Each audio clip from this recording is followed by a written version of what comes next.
Hello, and in today's video we're going to check out some upcoming Quest games. Now you might have heard of some big blockbuster titles coming to the Quest, such as Ghostbusters VR, Grand Theft Auto San Andreas, or Nerf Ultimate Championships.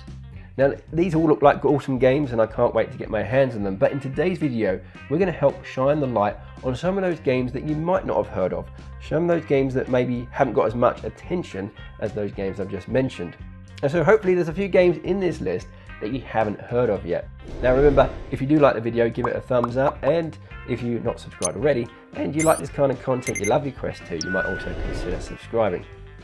So now let's check out those games.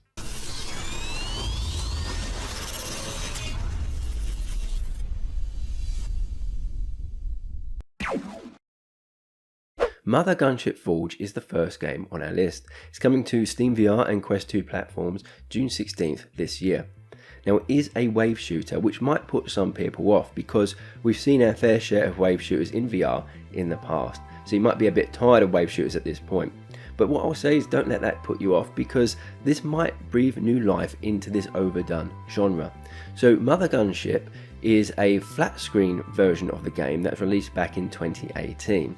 And Mothergunship Forge is essentially the same game, the same core mechanics, but with a few key features changed for the sake of VR. So in Mothergunship Forge, you survive Mothergunship's metal minions by shooting them and earning gun parts. Sometimes the minions do drop gun parts which you can collect and use to customize your gun to the nth degree. So you pick up different gun parts and upgrades and you snap them in place in VR. What makes this so fun is that there's a big variety of guns and upgrades that you can get, from standard guns like chain guns and shotguns to more out there and wacky exotic weapons like pizza launchers that launch explosive pizzas at your enemies. Now like I say, the great thing about this game is that you can snap all different types of guns and gun parts and upgrades together to make the most crazy, wacky, out there monster of a weapon that you can make. So in addition to being a wave shooter, it's also a roguelike game. So whenever you clear a floor of enemies, you're presented with 2 or 3 doors. Each of these doors will have a reward associated with it, so you go through the door that offers you the reward that you want. Now these rewards are temporary, they aren't permanent, so when you die you do lose them. But you do get to keep the crystals that you earn during the game. These crystals can be redeemed for rewards that are permanent. So each time you play the game, you can get stronger and stronger like other roguelikes, which means you should be able to get further each time. So yes, what I'll say is a wave shooter, but I think it's a lot more than that. It has a lot more elements added to it than your bog standard wave shooting fare. And that's why I think it's going to be a pretty good game when it's released. And if you want to try this game before it comes to VR, you can try the flat screen version, Mothergunship. Go to Steam VR, there's a demo there, and if your PC is powerful enough, you can download that demo and give it a try before it comes to VR. The next game features Thomas Shelby from the series Peaky Blinders. So this is Peaky Blinders King's Ransom, and it's releasing sometime this year, 2022, on the Quest. Now it's based on the popular Netflix series Peaky Blinders, which is set in 1920s Birmingham, London, and it sees you as a wannabe gangster trying to prove yourself to the brutal backstreet gang, the Peaky Blinders. Now at the moment we only have this CGI footage, so it doesn't really give us much in terms of the actual gameplay. But from what we do know, some of the characters in the game will be voiced by the actors that play them on screen. So Tommy Shelby will be voiced none other by Cillian Murphy, and Arthur will be voiced by Paul Anderson. Now as a fan of the series, I love the fact that I'm going to be able to hear the same actors' voices as the show. And the game promises the same kind of action you might see on the show too, such as difficult moral choices or building reputations and breaking alliances and loyalties, and of course getting involved in some epic shootouts. So it's a fantastic premise, and it could turn into a really great VR title, I reckon. Into the Radius is a single player survival shooter. You find yourself in the middle of a blighted zone and you have to find your way out. Now if this sounds like your kind of game, then I think you should be getting pretty excited about this one, and here's why. Now let's take a look at the Steam version of this game, the version that's out now currently on Steam. Take a look at those rewards, take a look at those reviews. As you can see, it's pretty promising. Now we should always be a bit cautious because sometimes games don't transition well from PC VR to the Quest, and this port is being handled by a different studio too, but assuming the port goes well, then I think we're in for a right treat.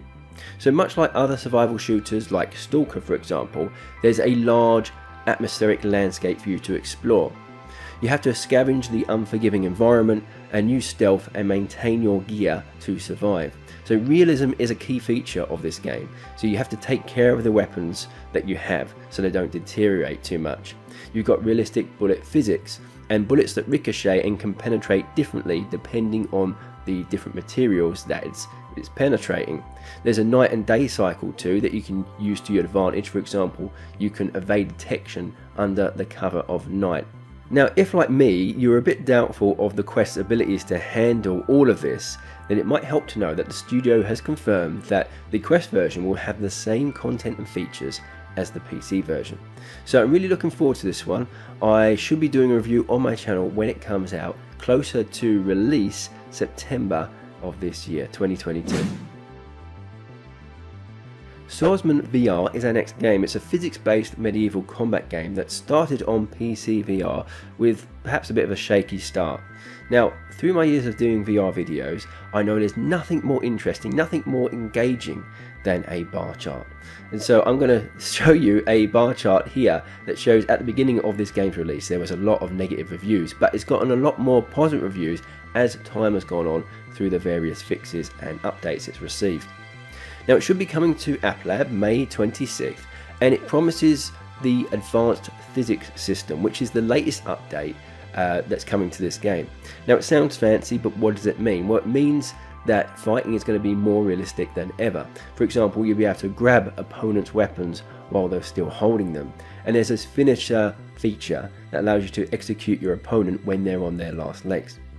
Now while combat is realistic and enemies include factions that actually existed like Vikings or pirates or samurais, there are also more fantasy based elements in there. For example, you've got RPG elements like being able to upgrade your weapons and your armor.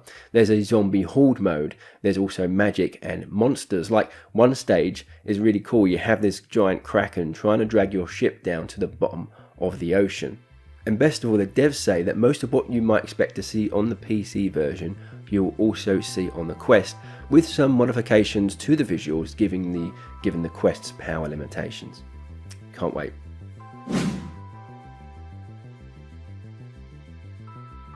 Compound is another PC VR game coming to the Quest, and it has an overwhelmingly positive 97% rating on Steam. So all I have to say is buy this game, that is all.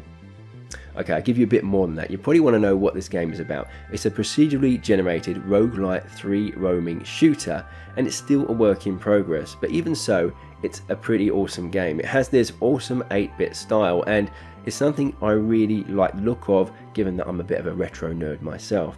It brings me back to those classic shooters of the 90s like Doom or Duke Nukem 3D. Now the concept is quite simple. You progress through multiple floors, killing enemies. Enemies get tougher the further you go. Now enemies can also drop pickups and weapons and upgrades when they die, and you're able to dual wield weapons, but you still need to have a hand free in order to reload your guns. Now it is as tough as nails, but like any roguelite shooter, you should improve with each playthrough. Now if your PC is capable of PC VR and you are able to link your headset to your PC, then you might want to give the Compound demo a try. Just go to Steam VR and you'll be able to download and try the demo for yourself.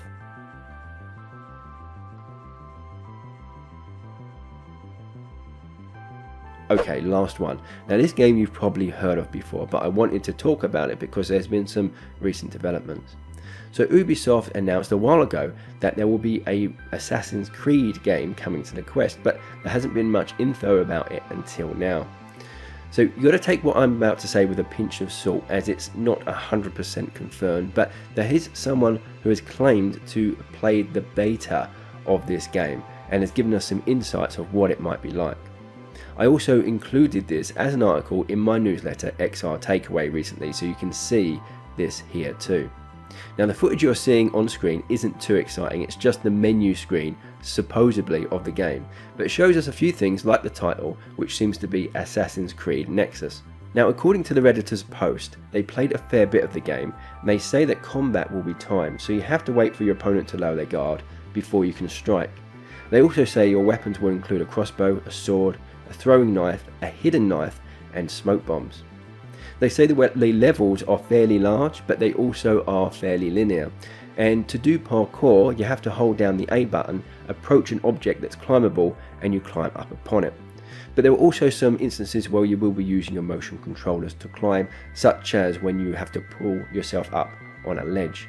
Now one of the biggest takeaways I took away from this is that the Redditor said after playing the game for a fair bit that they weren't that impressed. They described it as nothing new, it sounded pretty average. Now do bear in mind that if this is all true, that the game would still be in beta, so we should reserve judgment until we see the final product, which should be probably here within this year, 2022.